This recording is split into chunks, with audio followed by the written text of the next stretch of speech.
വളരെ സിമ്പിൾ ആയിട്ടുള്ള ഒരു ഉരുളക്കിഴങ്ങിന്റെ വിഭവമാണ് കേട്ടോ ഇന്നത്തെ റെസിപ്പി.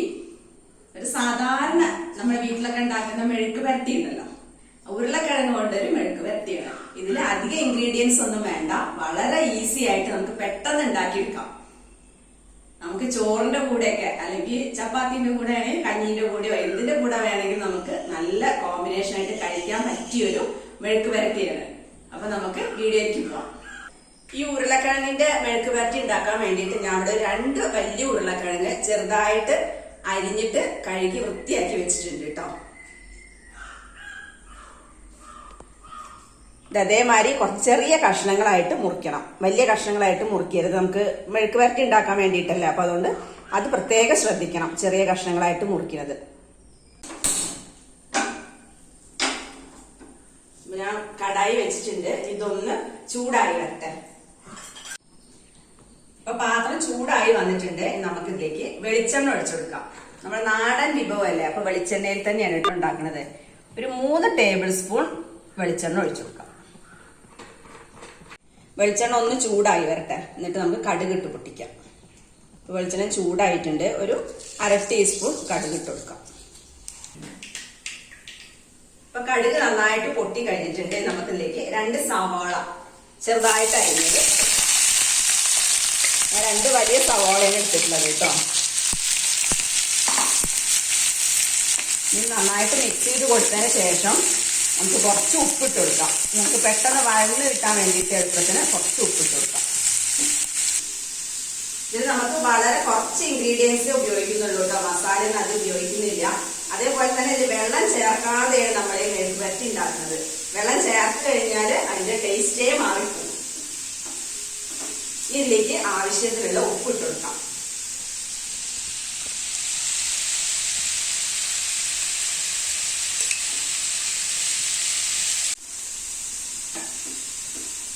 ഇനി ഇത് നന്നായിട്ട് ഗോൾഡൻ കളർ ആവേണ്ട ആവശ്യമൊന്നുമില്ല കേട്ടോ, ചെറുതായിട്ടൊന്ന് കളർ മാറി വന്നാൽ മതി. അതേപോലെ തന്നെ അതിൽ എണ്ണ ഉപയോഗിക്കുന്ന സമയത്ത് കുറച്ചധികം വെളിച്ചെണ്ണ ഉപയോഗിക്കണം കേട്ടോ. കാരണം എന്താ വെച്ചാൽ നമ്മളിൽ വെള്ളം തീരെ ഒഴിക്കുന്നില്ലല്ലോ. നോൺ സ്റ്റിക് പാനിലാണ് ഉണ്ടാക്കുന്നത് വിചാരിച്ചാൽ നമുക്കത് അടി പിടിക്കുന്ന പ്രശ്നം അത്ര വരുന്നില്ല. മറ്റുള്ള ചീനച്ചട്ടിയോ എന്തെങ്കിലും ആണെന്നുണ്ടെങ്കിൽ അടി പിടിക്കാനുള്ള ചാൻസ് ഉണ്ട്. അപ്പൊ അതുകൊണ്ട് കുറച്ചധികം വെളിച്ചെണ്ണ ഒഴിച്ചു കൊടുത്താൽ മതി. അപ്പൊ ഇതൊന്നിങ്ങനെ വാടി വരാൻ തുടങ്ങുന്നുണ്ട്. ആ സമയത്ത് നമുക്ക് ഇതിലേക്ക് കുറച്ച് നാടൻ കറിവേപ്പില, വീട്ടിലുള്ള കറിവേപ്പില തന്നെ ആയിരുന്നെങ്കിൽ കൂടുതൽ ടേസ്റ്റ് ഉണ്ടാവും. നമ്മൾ കടയിൽ നിന്ന് വാങ്ങുന്നതിനെക്കാട്ടും നമ്മൾ വീട്ടിലുള്ള കറിവേപ്പില ഉപയോഗിക്കുന്നതാണ്. അതേപോലെ തന്നെ കറിവേപ്പിലിന്റെ അളവ് കൂടിയെന്ന് വെച്ചിട്ട് കുഴപ്പമൊന്നുമില്ല കേട്ടോ, ടേസ്റ്റ് കൂടെ ഉള്ളൂ. കാരണം ഇത് വേറെ ഉള്ള ഒരു ഇൻഗ്രീഡിയൻസ് മസാലയൊന്നും ഇല്ലല്ലോ. അപ്പൊ അതുകൊണ്ട് കറിവേപ്പിലയുടെ ടേസ്റ്റ് നല്ലോണം ഉണ്ടായി കഴിഞ്ഞാൽ നല്ല രുചി ഉണ്ടാവും. ഈ കറിവേപ്പിലയും ആ ഉള്ളിയൊക്കെ നന്നായിട്ടൊന്ന് മിക്സ് ചെയ്ത് കൊടുത്തതിന് ശേഷം ഇതിലേക്ക് നമുക്കൊരു പച്ചമുളക് നെടുകെ കീറിയിട്ട് ഇട്ട് കൊടുക്കാം. പച്ചമുളക് എരിവിനനുസരിച്ചിട്ട് കേട്ടോ, നമ്മളിതിൽ മുളക് പൊടി ചേർക്കുന്നുണ്ട്, അതിനനുസരിച്ച് ചേർത്തിയാൽ മതി. എരിവ് കൂടുതൽ വേണമെന്നുള്ളവർക്ക് പച്ചമുളകിന്റെ അളവോ മുളക് പൊടിയുടെ അളവോ കൂട്ടി കൊടുത്താൽ മതി.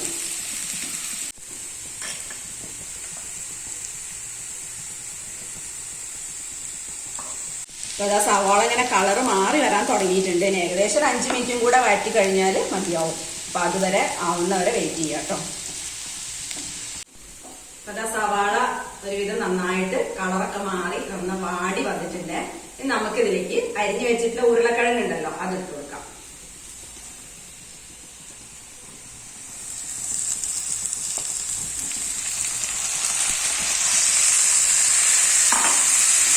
ഇനി നമ്മൾ വെള്ളമൊന്നും ചേർക്കുന്നില്ല എന്ന് ആദ്യം പറഞ്ഞല്ലോ.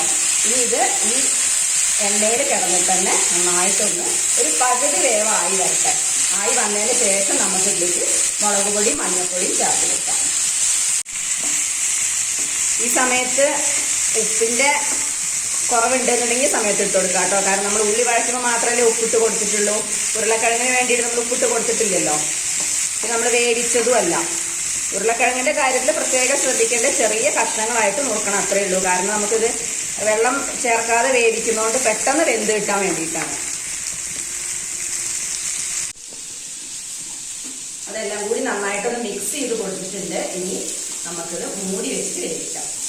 ഏകദേശം ഒരു 10 മിനിറ്റ് വേവുമ്പോഴേക്ക് ഏകദേശം ഒരു പകുതി വേവാവും. അതിന് ശേഷം നമുക്ക് മുളക് പൊടി മഞ്ഞൾപ്പൊടിയൊക്കെ ചേർത്ത് കൊടുക്കാം. മൂടി വെച്ചതിന് ശേഷം ഫ്ലെയിമിന്റെ കാര്യം ഒന്ന് നോക്കണം കേട്ടോ. ഒന്ന് കുറച്ച് വെച്ച് കൊടുക്കണേ. ഞാനൊരു മീഡിയം ഫ്ലെയിമിലാണ് വെച്ചിട്ടുള്ളത്.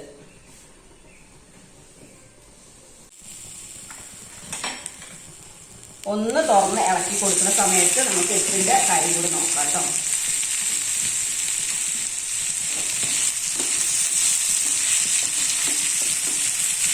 നോൺ സ്റ്റിക്ക് പാത്രം ആയാലും ഇടയ്ക്കൊന്ന് തുറന്ന് ഇളക്കി കൊടുക്കണം.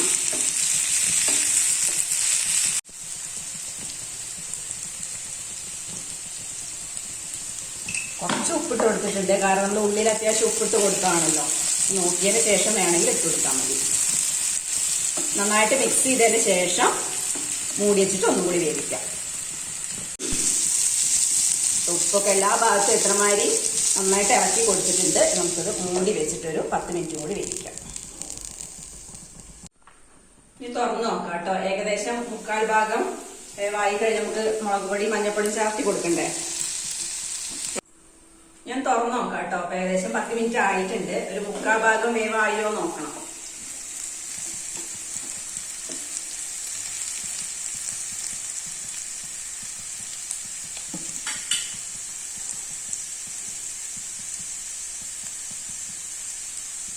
മുക്കാൽ ഭാഗം വെന്തിട്ടുണ്ട്. ഇനി നമുക്കിതിലേക്ക് ആവശ്യത്തിനുള്ള മുളക് പൊടി മഞ്ഞൾപ്പൊടി ഇട്ട് കൊടുക്കാം. മുളക് പൊടി ഞാൻ ഇവിടെ അളവിൽ കുറച്ച് കുറയ്ക്കുന്നുണ്ട് കേട്ടോ. കാരണം പച്ചമുളക് ഇട്ട് കൊടുത്തിട്ടല്ല, കുറച്ച് എരിവുള്ള മുളക് പൊടി അതിന്റെ കയ്യിലുള്ളത്. അപ്പൊ നിങ്ങൾക്ക് എരിവിനനുസരിച്ചിട്ട് അളവ് കൂട്ടി കൊടുത്താൽ മതി. ഞാൻ ഇവിടെ ഒരു 1/2 ടീസ്പൂൺ ഇട്ട് കൊടുത്തിട്ടുള്ളൂ.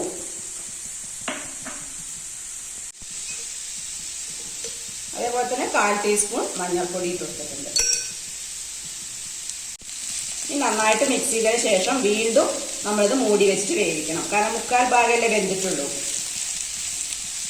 ഈ മഞ്ഞൾപ്പൊടി മുളക് പൊടി ഇട്ട് കൊടുത്തതിന്റെ കൂടെ തന്നെ വേണമെന്നുണ്ടെങ്കിൽ കുറച്ചും കൂടി ഓയിൽ ഒഴിച്ചു കൊടുക്കണം കേട്ടോ. കാരണം വെള്ളം തീരെ ചേർക്കുന്നില്ലല്ലോ. അങ്ങനെ അടി പിടിക്കാനുള്ളൊരു ടെൻഡൻസി നമുക്ക് തോന്നുന്നുണ്ടെന്നുണ്ടെങ്കിൽ ആ സമയത്ത് കുറച്ചും കൂടി വെളിച്ചെണ്ണ ഒഴിച്ചെടുത്താൽ മതി. അപ്പൊ അതെല്ലാം കൂടി നന്നായിട്ടൊന്ന് മിക്സ് ചെയ്ത് കൊടുത്തിട്ടുണ്ട്. നമുക്കത് മൂടി വെച്ചിട്ട് വേവിക്കാം.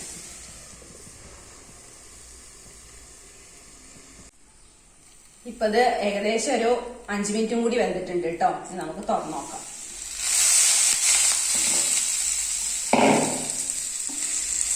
അതാ ഉള്ളിയൊക്കെ നന്നായിട്ട് മൊരിഞ്ഞ് നല്ല ബ്രൗൺ കളറായിട്ട് ഈ മസാല ഉരുളക്കിഴങ്ങിലൊക്കെ നന്നായിട്ട് പിടിച്ചു വന്നിട്ടുണ്ട്.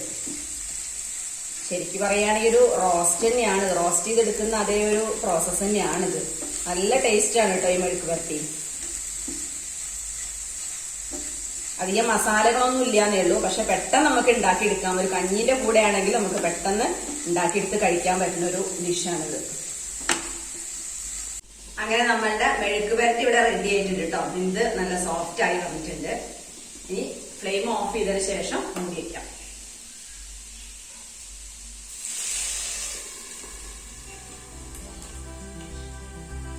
അപ്പൊ എല്ലാവരും ഇതേമാതിരി ഉരുളക്കിഴങ്ങ് വീട്ടിലുണ്ടെങ്കിൽ ട്രൈ ചെയ്ത് നോക്കണം.